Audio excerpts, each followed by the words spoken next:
છે કોમલ અને આજે આપણી સાથે ઉપસ્થિત છે ડોક્ટર મોહિત ભંડારી કે જેઓ બેરિયાટ્રિક મેટાબોલિક અને રોબોટિક સર્જન છે। આ સાથે તેમણે મોહક બેરિયાટ્રિક એન્ડ રોબોટિકની સ્થાપના કરી છે। એશિયા લેવલ પર તેમણે 15,000થી વધારે સફળ સર્જરી કરી છે અને ખાસ કરીને ગુજરાતના પણ અનેક પેશન્ટ તેમની પાસેથી સફળ સર્જરીનો ભાગ પણ લઈ ચૂક્યા છે। ચલો તેમને મળીએ। ડોક્ટર સ્વાગત છે તમારું। સૌથી પહેલા તો હું એ જાણવા માંગીશું કે ઓબેસિટીનો જે ઇલાજ છે તેમાં જે રોબોટિક સર્જરી છે તે અન્ય સર્જરી કરતા કઈ રીતે વિશેષ છે? नमस्कार, थैंक यू वेरी मच मुझे यहाँ पर इनवाइट करने के लिए। मेरा नाम डॉक्टर मोहित भंडारी है और मैं एक रोबोटिक मेटाबॉलिक एवं बेरियाट्रिक सर्जन हूँ। और रोबोटिक पद्धति द्वारा आज किस प्रकार से ओबेसिटी या मोटापे का इलाज किया जाता है, इस पर आपसे चर्चा करना चाहता हूँ। तो जैसा कि पहला प्रश्न आपने पूछा कि रोबोटिक सर्जरी कैसे मोटापे में ज़्यादा यूज़फुल है या ज़्यादा बेनिफिशियल है कन्वेंशनल दूरबीन पद्धति के द्वारा सर्जरी के मुकाबले या उसके कंपैरिजन में। तो इसका सिंपल सा आंसर यह है कि जैसे कि आप यहाँ पर देख सकते हैं, हम ये पूरा शो अपने थिएटर से लाइव रिकॉर्ड कर रहे हैं और आप यहाँ पर देख सकते हैं तो ये एक रोबोटिक की मशीन है जिस पर कि सर्जन बैठ के सर्जरी करता है। मैं इसी कंसोल पे बैठ के अपनी रोबोटिक कंसोल पे बैठ के अपनी रोबोटिक सर्जरीज को करता हूँ। इसका बेसिक बेनिफिट यदि हम देखें तो वो यह है कि इसमें हमको एक 3 डायमेंशनल विजन देखने को मिलता है। जबकि हम जब दूरबीन पद्धति से सर्जरी करते हैं या लेप्रोस्कोपिक पद्धति से करते हैं तो उसमें हमको 2 डायमेंशनल विजन देखने को मिलता है। तो ये जो 3 डायमेंशनल विजन रोबोटिक पद्धति में देखने को मिलता है, जो कि आप यहाँ देख रहे हैं इस इंस्ट्रूमेंट में, यहाँ पर सर्जन बैठ के इसके अंदर कंसोल में देख के जो विजन उसको आउटपुट आता है वो लेप्रोस्कोपिक सर्जरी के मुकाबले बहुत ज़्यादा बेहतर होता है। उसमें आपको सभी ब्लड वेसल्स, कोई नर्व्स या शरीर के अंदर के इंटरनल ऑर्गन्स ज़्यादा अच्छे से दिखाई देते हैं, 3 डायमेंशन में दिखाई देते हैं। तो इस प्रकार की सर्जरी में न तो ज़्यादा ब्लीडिंग होती है, न कोई ज़्यादा कॉम्प्लिकेशंस होते हैं, न लीक या दूसरी जो ओबेसिटी की सर्जरी में संबंधित कॉम्प्लिकेशंस हैं वो इस पर्टिकुलर सर्जरी में सबसे कम होते हैं। और विजन का हमारी सर्जरी है जो हमको दिख रहा है शरीर के अंदर, उसका सबसे ज़्यादा प्रभाव सर्जन के ऊपर पड़ता है। और सर्जन को अगर अच्छा विजन अवेलेबल है, वो शांति से इस कुर्सी पर बैठकर दूरबीन में अंदर देखकर कंसोल पे ऑपरेट कर रहा है, तो उसका बेनिफिट पेशेंट को मिलता है और सर्जरी बहुत सूक्ष्म और बहुत नीट एंड क्लीन, बिना ब्लीडिंग और बिना किसी कॉम्प्लिकेशन के होती है। डॉक्टर, जनरली ये जो सर्जरी है वो कैसे की जाती है ह्यूमन बॉडी पर? क्योंकि લોકો જે એટલા બધા અવગત નથી કે આ સર્જરી કઈ રીતે કરવામાં આવે છે, किस तरह की जाती है ये सर्जरी? जी, ये जो आपने प्रश्न पूछा किस तरह की जाती है, इसी के लिए हमने ये जो शो है इसको लाइव हम थिएटर से शूट कर रहे हैं। तो मैं बहुत सिंपल लैंग्वेज में अपने दर्शकों को, आपके दर्शकों को ये समझाना चाहूँगा कि मोटापे की सर्जरी रोबोटिक पद्धति द्वारा कैसे की जाती है। तो आप अगर यहाँ पर देखेंगे तो ये एक सर्जिकल कंसोल है जिस पर सर्जन यहाँ पर बैठता है और उसको शरीर का पूरा हिस्सा यहाँ से इस पर्टिकुलर दूरबीन के रास्ते दिखाई देता है। और अगर आप इसको देखेंगे तो यहाँ पर अगर मैं थोड़ा आगे आपको लेकर आऊँ तो ये जो है ये रोबोटिक आर्म्स होते हैं। अब ये पूरे के पूरे जो रोबोटिक आर्म्स हैं ये जो है पेशेंट के पेट के ऊपर हम इनको माउंट कर देते हैं और ये आर्म्स जो हैं इनके द्वारा ये पूरा का पूरा प्रोसीजर जो है वो किया जाता है। तो आप देखेंगे इन आर्म्स का कंट्रोल यहाँ पर इस कंसोल पे सर्जन के पास होता है। तो अब बेनिफिट क्या हुआ हमारे जो सर्जन के हाथ हैं as comparison to the robotic arms, तो ये टेक्नोलॉजी में बेनिफिट ये होता है कि ये जो रोबोटिक आर्म्स हैं पहले 2 के बजाय ये 4 हैं। तो अगर आप यहाँ पर देख सकते हैं तो हमको यहाँ पर 4 आर्म्स यहाँ पर दिखाई दे रहे हैं इस पर्टिकुलर सेटअप में। तो सर्जन के पास 2 ही हाथ हैं, पर रोबोटिक सर्जरी में सर्जन 4 डिफरेंट हाथों से सर्जरी कर सकता है या 4 आर्म्स को वो कंट्रोल कर सकता है, नंबर 1। नंबर 2, नॉर्मल सर्जन्स के हाथ में ट्रेमर्स या जिसको हम झंझनाहट कह सकते हैं या उसके हाथ का हिलना वैसा हो सकता है जो सर्जरी में रिजल्ट्स को खराब कर सकता है। लेकिन रोबोटिक सर्जरी में अगर हम देखेंगे तो सर्जन जो है रोबोटिक आर्म्स को यूज कर रहा है तो ट्रेमर्स हाथ में बिल्कुल नहीं आते, जिससे कि सर्जरी और सूक्ष्म होती है। तो यहाँ पर बैठ के सर्जन जो जैसा कि सर्जरी में सर्जन जो सर्जरी करेगा तो वो यहाँ पर रोबोटिक आर्म्स को वो पेशेंट साइड कार्ड को वो यहाँ पर बैठ के कंट्रोल करता है। तो इसमें अगर आप यहाँ पर देखेंगे तो हमारे पास यहाँ पर पूरा कंट्रोल इस पर्टिकुलर डिवाइस में है और उस कंट्रोल के जरिए हम पूरा का पूरा जो है रोबोटिक आर्म्स को कंट्रोल करके सर्जरी करते हैं। एंड रिजल्ट इसका ये होता है कि जो एक्शंस हम यहाँ पर कर रहे हैं वो के वही एक्शन वो रोबोटिक आर्म्स वहाँ पर उसको सिमुलेट करते हैं और उसमें ना किसी प्रकार का कंपन होता है, ना कोई ट्रैमर्स रहते हैं, ना किसी प्रकार की कोई चूक इस पर्टिकुलर सर्जरी में हो सकती है।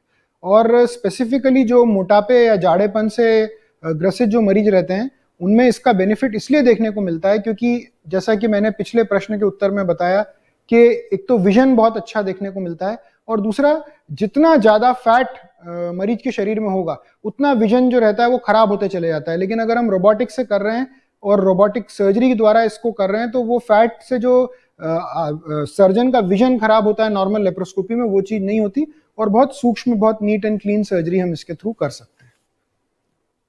યસ ડોક્ટર, લોકોમાં માન્યતા પણ ઘણી બધી હોય છે, ગેરમાન્યતા પણ એટલી છે। ટેકનોલોજીની સાથે આ સર્જરી કરવામાં આવે છે ત્યારે જાણવું એ છે કે આ સર્જરી કરે છે કોણ, ये सर्जरी कौन करता है, रोबोट या फिर डॉक्टर?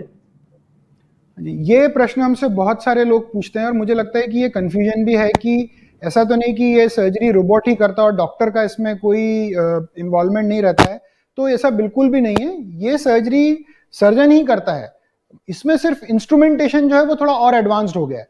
तो आपको हम ग्राफिक के जरिए समझाएंगे भी और बताएंगे भी कि सर्जरी कैसे होती है, लेकिन बड़ा सिंपल सा मैं आपको समझाऊंगा कि यहाँ पर बैठ के हम ही इन पर्टिकुलर रोबोटिक आर्म्स को कंट्रोल कर रहे हैं। तो ऐसा नहीं हो रहा है कि बिना सर्जन के अपने आप सर्जरी हो रही है, सर्जन ही सर्जरी कर रहा है। आप सिंपल सा एग्जांपल लीजिए कि एक कागज को आप अपने हाथ से फाड़ सकते हैं और वही कागज को आप सिजर्स से काटते हैं, तो सिजर्स से कटा हुआ कागज हमेशा साफ कटता है, नीट एंड क्लीन कटता है। वैसे ये एक इंस्ट्रूमेंटेशन है, इसमें ऐसा नहीं है कि ये कोई और आके सर्जरी करता है या मशीन अपने आप कर देती है। इसमें पूरी सर्जरी सर्जन करता है। सिर्फ सर्जन को जो कंफर्ट लेवल है उसका, तो कंफर्ट लेवल 3 चीजों से आ सकता है। एक तो आपको ज्यादा स्पष्ट दिखे, तो मैंने बताया 3 डायमेंशनल आपको दिख रहा है, नॉर्मल दूरबीन पद्धति में इतना अच्छा नहीं दिखता। दूसरा, आपके आर्म्स जो हैं उनमें एक के बजाय 2 आर्म्स की बजाय हमारे पास 4 आर्म्स आ गए हैं, तो हमारा और ज्यादा कंट्रोल होता है, हम शरीर के जो ऑर्गन्स हैं उनको और अच्छा कंट्रोल कर पाते हैं। और तीसरा, जितनी भी लेटेस्ट टेक्नोलॉजिकल डिवाइसेस हैं जिसमें लेटेस्ट स्टेपलर्स है, वेसल सीलर्स हैं और छोटी छोटी वेसल्स को, ब्लड वेसल्स को डील करने की जो छोटे छोटे उसमें जो हमको टेक्नोलॉजी चाहिए वो पूरी इन दोनों मशीनों में उपलब्ध है। तो कंट्रोल करने वाला सर्जन है, सर्जरी भी पूरी सर्जरी सर्जन ही अंजाम सर्जरी को दे रहा है। लेकिन उसको रोबोटिक इसलिए बोलते हैं क्योंकि वो पद्धति का नाम है, उसमें ऐसा नहीं कि कोई मशीन सर्जरी कर रही है बिना सर्जन के या मशीन कुछ अपने आप कर रही है, सर्जन ही सर्जरी कर रहा है, सिर्फ टेक्नोलॉजी को यूज सर्जन कर रहा है। તો રોબોટિક સર્જરી વિશે વાત કરી રહ્યા છીએ અને આગળ પણ એના વિશે વધારે વિગત મેળવીશું। હાલ રોકાઈશું એક બ્રેક માટે।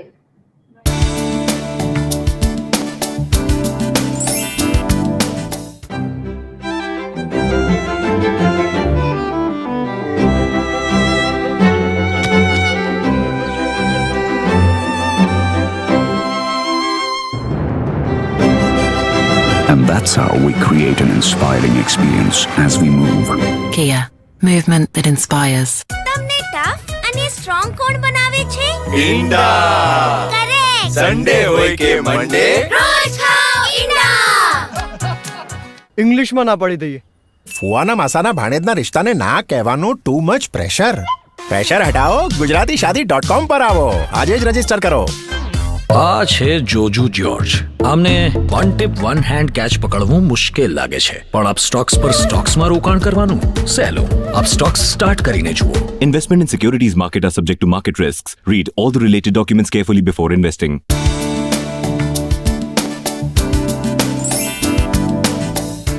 વિરામ બાદ સ્વાગત। હવે જાણીએ સર્જરી વિશે કેટલીક નવી વાતો। बात करें लेप्रोस्कोपी की, तो लेप्रोस्कोपी की तुलना में रोबोटिक सर्जरी कैसे कार्यरत होता है, उसके विशेष लाभ क्या है? तो सबसे पहली चीज हमें ये देखना चाहिए कि अभी जो आपने पिछले 3 प्रश्न पूछे उसमें मैंने फायदे बताए जो सर्जन को हो रहे हैं कि उसको अच्छा दिख रहा है, उसको ज्यादा सर्जिकल आर्म्स ज्यादा मिल रहे हैं, उसको सर्जरी करने में आसानी हो रही है, एडवांस टेक्नोलॉजी मिल रही है। लेकिन अब आपने जो प्रश्न पूछा वो बहुत सही पूछा है, क्योंकि मरीज को इसका क्या फायदा? क्योंकि अगर आज पेशेंट जो है वो इस सर्जरी, इस पद्धति को चूज करता है दूरबीन पद्धति के ऊपर, तो उसको इसमें क्या फायदे देखने को मिल रहे हैं? तो सबसे पहला फायदा ये है कि इसमें कॉम्प्लिकेशंस कम है। मतलब बेरियाट्रिक सर्जरी या ओबेसिटी सर्जरी या मोटापे की सर्जरी या डायबिटीज के लिए कोई सर्जरी जिसमें कि कुछ कॉम्प्लिकेशंस नोटेड है, जैसे जनरल पब्लिक के लिए ब्लीडिंग हो सकती है सर्जरी में, रक्तस्राव जिसको हम कहते हैं, या कुछ लीक हो सकता है, या जो हम स्टेपलिंग करते हैं उसके टांके खुल सकते हैं, या किसी मरीज को कोई इन्फेक्शन हो सकता है। तो ये सब जो प्रॉब्लम्स आती हैं दूरबीन पद्धति में, वो एटलीस्ट 20 टाइम्स कम या बहुत ही मिनिमल, हम कहेंगे 0.00002% मेडिकल भाषा में, वो रोबोटिक पद्धति में है। तो हम वर्चुअली ये मान लें कि हम एक बहुत ही सेफ सर्जरी की तरफ मरीज के लिए जा रहे हैं। दूसरा, पेन जो है वो इस पद्धति में बहुत कम होता है, ऐसा स्टडीज और शोध में बताया गया है। तो उसका नतीजा ये निकलता है कि हमारा जो पेशेंट रहेगा, अगर उसको पेन कम हो रहा है तो वो जल्दी अपने काम पे लौट सकता है। तो कुछ पेशेंट्स हैं, यंग पेशेंट्स हैं, वो हमारे यहाँ आते हैं, सुबह कराते हैं और नेक्स्ट डे उनकी शाम तक छुट्टी कर देते हैं हम लोग। तो वो उनका काम भी खराब नहीं होता है, वो जल्दी अपने काम पे तीसरे चौथे दिन या 5वें दिन लौट जाते हैं। साधारण तो दूरबीन पद्धति में 4, 5, 6 दिन तक भी लग जाते हैं। तो अर्ली रिटर्न टू वर्क इसका एडवांटेज है। उसके अलावा मैंने कॉम्प्लिकेशंस बताए, और तीसरा और सबसे इंपॉर्टेंट जो एडवांटेज है जिसके लिए मरीज हमारे पास आता है, वजन कम होना। तो आप निश्चित तौर पे ये समझ सकते हैं कि यदि कोई सर्जरी बहुत सूक्ष्म है, बहुत कैलिब्रेटेड है, बहुत ज़्यादा एक्यूरेसी के साथ हो रही है, तो उस सर्जरी में वेट लॉस भी ज़्यादा होगा, उस सर्जरी के रिजल्ट्स भी बेटर रहेंगे। तो न केवल के कॉम्प्लिकेशंस कम होंगे, पेन कम होगा या मरीज जल्दी अपने काम पे लौटेगा, बट उस पर्टिकुलर सर्जरी के ओवरऑल वेट लॉस के टर्म्स में, या डायबिटीज ठीक होने के टर्म्स में, या उसमें जो दूसरी एसोसिएटेड प्रॉब्लम्स हैं जो मोटापे से एसोसिएटेड हैं, उनके ठीक होने के टर्म्स में रोबोटिक पद्धति जो है वो ज़्यादा बेटर प्रूव हुई है। और है भी सही, हमारे भी जितने सारे मरीज हमने ऑपरेट किए उनमें देखा भी है कि इसके रिजल्ट्स बेटर आए हैं। डॉक्टर, सब कुछ जो इंफॉर्मेशन होती है वो तो लोगों तक पहुंच ही रही है अभी, लेकिन एक महत्वपूर्ण सवाल ये भी है कि जो सर्जरी है, रोबोटिक सर्जरी, उसका टोटल कॉस्टिंग क्या रहता है, लागत क्या रहती है ये सर्जरी की? देखिए, ये बहुत अच्छा आपने प्रश्न पूछा, क्योंकि डेफिनेटली अगर इस पर्टिकुलर सर्जरी में इतनी महंगी मशीनें यूज हो रही हैं जिसकी अपने आप में लागत 15-20 करोड़ रुपए से ऊपर है, तो इस मशीन की लागत निश्चित तौर पे दूरबीन पद्धति से थोड़ी सी ज़्यादा रहती है। हमारे सेंटर पे हम ये सर्जरी 3.5 से 4 लाख रुपए में कर रहे हैं। बाकी जो बाहर के सेंटर्स हैं, जो इंदौर से बाहर, बॉम्बे, दिल्ली या बड़ी सिटीज़ में, वहाँ यही सर्जरी 6 से 8 लाख रुपए में होती है। बट हमारे सेंटर पे चूँकि बहुत हाई वॉल्यूम मोटापे की सर्जरी का सेंटर है, तो हम कम से कम रेट्स में हमारे मरीजों तक ये इतनी एडवांस टेक्नोलॉजी लेकर आ रहे हैं। दूसरी बात जो मैं आपके माध्यम से बताना चाहूँगा कि लेप्रोस्कोपिक पद्धति में हम जो भी इंस्ट्रूमेंटेशन यूज़ कर रहे हैं उसको हम रीयूज भी कर सकते हैं। मैंने एक मरीज का हम दूसरे मरीज में भी इस्तेमाल में ले सकते हैं। रोबोटिक पद्धति में ये संभव नहीं है, क्योंकि आप ये देखेंगे कि रोबोटिक की जो मशीन है वो एक इंस्ट्रूमेंट को एक बार एक्सेप्ट करने के बाद दूसरी बार उस इंस्ट्रूमेंट को वो मशीन एक्सेप्ट नहीं करती है। तो रोबोटिक पद्धति में चूंकि हर बार नया इंस्ट्रूमेंट यूज हो रहा है, हर बार नई स्टेपलिंग टेक्नोलॉजी यूज हो रही है, नए वेसल सीलर्स यूज हो रहे हैं, तो निश्चित तौर पे उसका जो एक इफेक्ट आपको देखने को मिलेगा वो ये देखने को मिलेगा कि उसकी कॉस्ट थोड़ी सी ज़्यादा लग के आती है। बट निश्चित तौर पे महानगरों के मुकाबले या बड़ी जो सिटीज़ हैं या विदेश के मुकाबले, जैसा मैंने बताया, 3.5 से 4 लाख रुपए में ये सर्जरी हमारे यहाँ हम कर रहे हैं और 1 से 2 दिन में मरीज का डिस्चार्ज हो रहा है, और काफ़ी हाई रिस्क पेशेंट्स को भी हम इसका बेनिफिट कम से कम कॉस्ट में पहुंचा रहे हैं। जी डॉक्टर, ये जो सर्जरी है काफी जगह पर की जाती है, लेकिन जो मरीज है उसको मोहक रोबोटिक सेंटर ही क्यों चूज करना चाहिए? क्या है फायदे, क्या है विशेषता आपके सेंटर की? देखिए, ये प्रश्न हमसे काफ़ी सारे लोग पूछते हैं कि आप पूरे गुजरात से पेशेंट इंदौर आते हैं ये सर्जरी कराने। इनफैक्ट सूरत, अहमदाबाद, जामनगर, राजकोट और बड़ौदा से हर महीने हमारे पास ऑलमोस्ट 15 से 20 पेशेंट एवरी सिटी से आते हैं। तो वो प्रश्न का उत्तर मरीज खुद ही देते हैं। बट अगर आप मुझसे ये प्रश्न पूछ रहे हैं तो सबसे इम्पॉर्टेंट कारण है हमारी टीम एक्सपीरियंस। तो इस पर्टिकुलर सेंटर में एशिया पैसिफिक रीजन में सबसे ज़्यादा मोटापे की सर्जरी हुई है, और इसीलिए जो पेशेंट्स रहते हैं वो इस सर्जरी के पहले दूसरे मरीजों से ज़रूर बात करते हैं, क्योंकि ये एक इलेक्टिव प्रोसीजर है, कोई इमरजेंसी प्रोसीजर नहीं है। तो सर्जन के बारे में पूरी मालूमियत लोग करके आते हैं, सेंटर के बारे में पूरी मालूमियत करके आते हैं।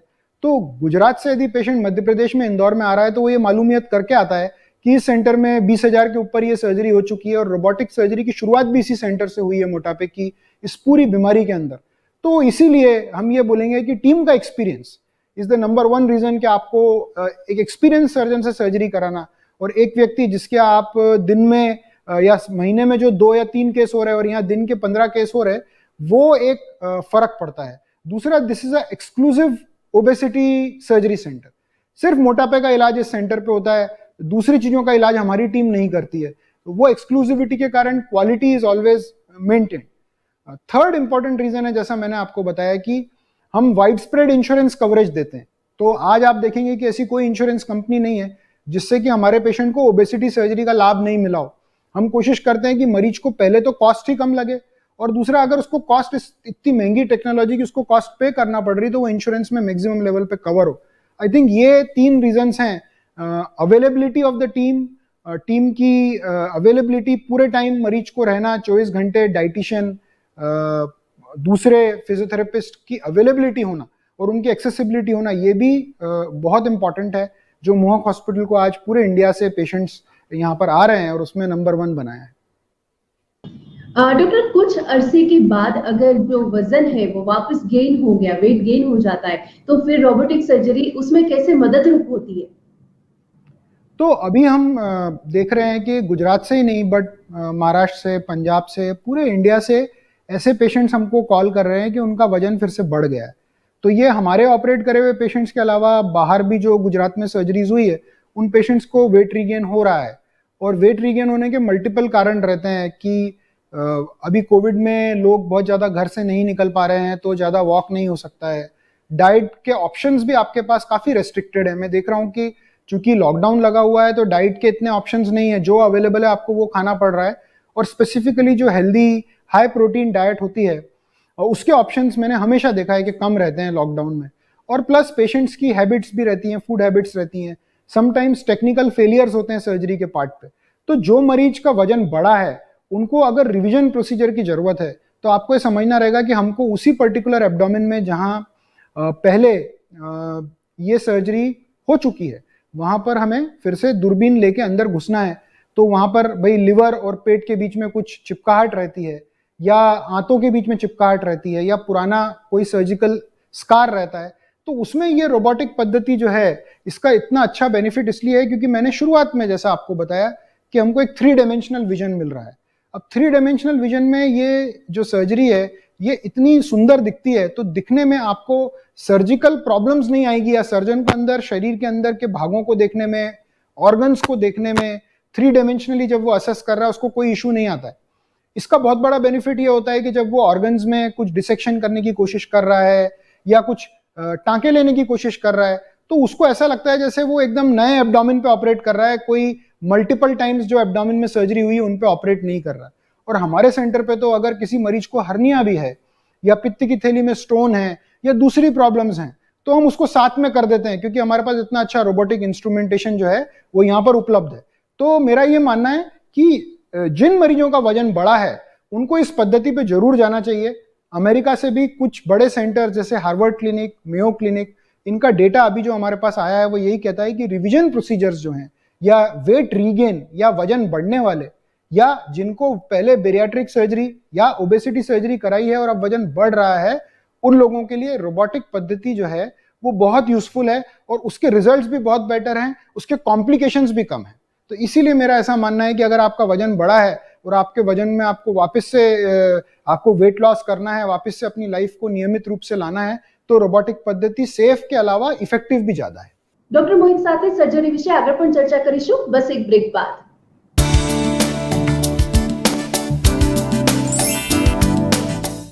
आपके प्लेसमेंट्स के चैप्टर पे सक्सेस का थप्पा यहीं से लगेगा। ये इन्हें बोलने की जरूरत नहीं, इनके प्लेसमेंट्स ही बोलते हैं। Choose more, choose right. Parul university, Vadodara, Gujarat. मेरे टोनी दे पप्पा, बिल्लो, आपने मुझसे बिल्कुल प्यार बिल्लो, नहीं 2 करते। मिनट फोन करता आप मैं। रोज सुन, लवली जी के घर पेट बिल्लो, भर सुन। खाते हो। वैसे मैंने पराठे बनाए हैं आपके लिए, दही ले आना। हाँ, दही? कौन सा? ये भी कोई पूछने की बात? सबको पता है, दही तो बस अमूल मस्ती दही। ये भी कोई पूछने की बात है? બાળપણમાં જ આપણે સૌથી વધુ ક્રિએટિવ હોઈએ છીએ, એટલે આ સમયનો પૂરેપૂરો સદુપયોગ કરો અને create amazing things. Book a free coding class on whitehatjunior.com. एक बुलेटिन में हर खबर, देश के नंबर 1 न्यूज नेटवर्क का number 1 news bulletin. News top 9 रोज सुबह 7 बजे और शाम 7 बजे। जुड़िए संसार से हमारी रफ्तार से। TV9 भारतवर्ष, अब तो सब देख रहे हैं।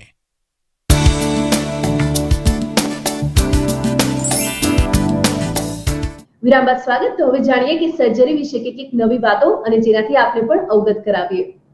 बात की जाए रीगेनिंग की, तो सर्जरी के बाद रीगेनिंग में कितना वक्त लगता है या उसके लिए कोई मायने नहीं होते?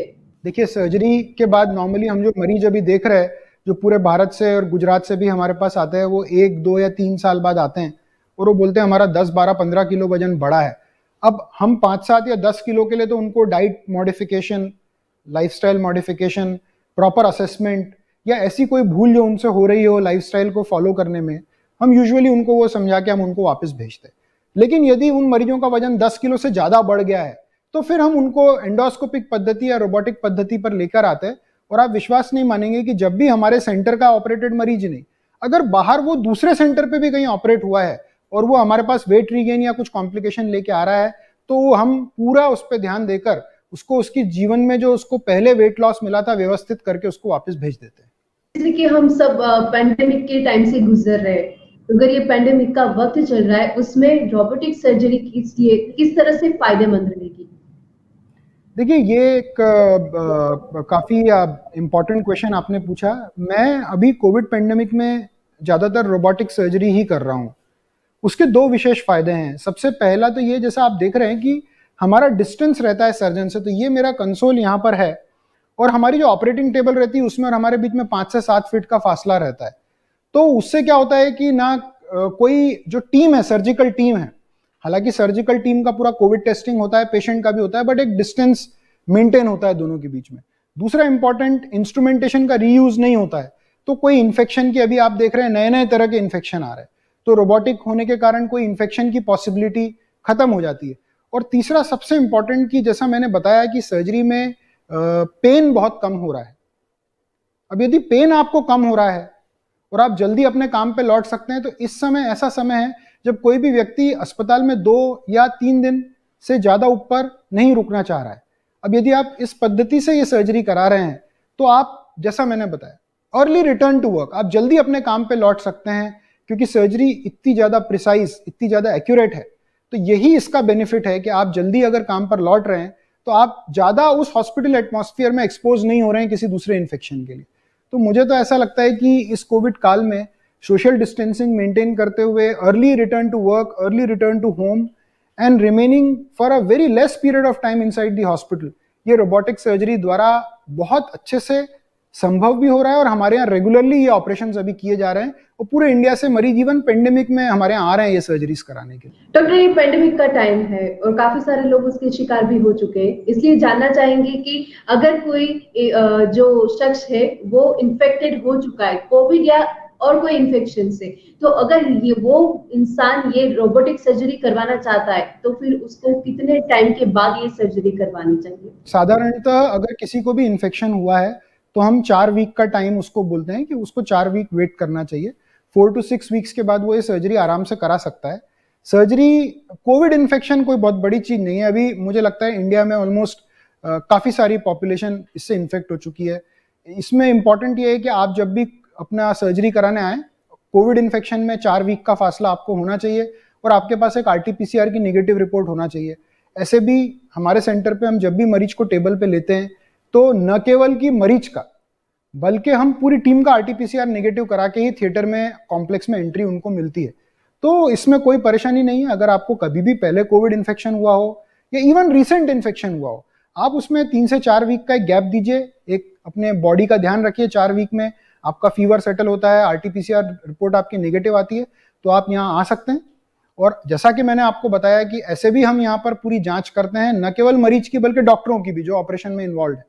और RT-PCR टेस्ट दोनों का नेगेटिव होता है और पूरा इवेल्युएशन करने के बाद ही सर्जरी को अंजाम दिया जाता है। जी डॉक्टर, जैसे कि काफी सारे लोग अभी बीपी, डायबिटीज, अस्थमा, ऐसे कोई भी रोग के शिकार हो, तो क्या वो लोग भी ये सर्जरी करवा सकते हैं? उनके लिए दिस सर्जरी इज प्रेफरेबल और नॉट? नहीं, डेफिनेटली। हम तो अभी आप देखेंगे तो इस सर्जरी में हम बोल रहे हैं कि ये तो वेट लॉस तो सिर्फ एक इसका पहलू है। लेकिन सर्जरी में डायबिटीज वाले भी सर्जरी करा रहे हैं, इवन ब्लड प्रेशर। जैसा आपने बहुत अच्छा प्रश्न पूछा कि कोविड-19 में अगर हम देखेंगे सबसे ज्यादा लोग जिनकी मृत्यु हुई है वो कौन लोग, वो जिनका ब्लड प्रेशर बहुत हाई रहता है, या ऐसे लोग जिनको सांस लेने की गंभीर परेशानी है जिसको हम स्लीप एपनिया बोलते हैं मोटापे के कारण। तो आप जो कह रहे हैं वो बिल्कुल सही है, इसी तरह के मरीज ये सर्जरी कराते हैं। तो मोटापा कम होना तो उसका इफेक्ट है ही, लेकिन उसके अलावा आप देखेंगे तो सांस लेने की गंभीर समस्या जिसको हम स्लीप एपनिया बोलते हैं, या ब्लड प्रेशर जिनको है बहुत हाई, या हाई डायबिटीज है, ये सब भी पूरी ठीक होती है इस सर्जरी से। इसलिए ऐसे मरीज निश्चित तौर पे ये सर्जरी हमारे यहाँ करा सकते हैं। जी डॉक्टर, धन्यवाद हमारे साथ जुड़ने के लिए और काफी सारे रोबोटिक सर्जरी के लिए जो भी आइडियाज है वो लोगों के साथ शेयर करने के लिए थैंक यू सो मच। તો આ હતી રોબોટિક સર્જરી વિશેની કેટલીક વાતચીત, અને આવા જ નવા વિષયની સાથે ફરીથી આપણે મળીશું. ત્યાં સુધી મને આપો રજા. નમસ્કાર.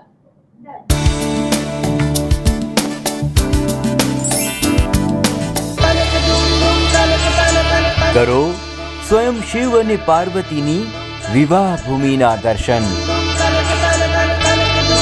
અખંડ અગ્નિનું સાક્ષી સ્થાન આખરે શા માટે કહેવાયું ત્રિયુગી નારાયણ?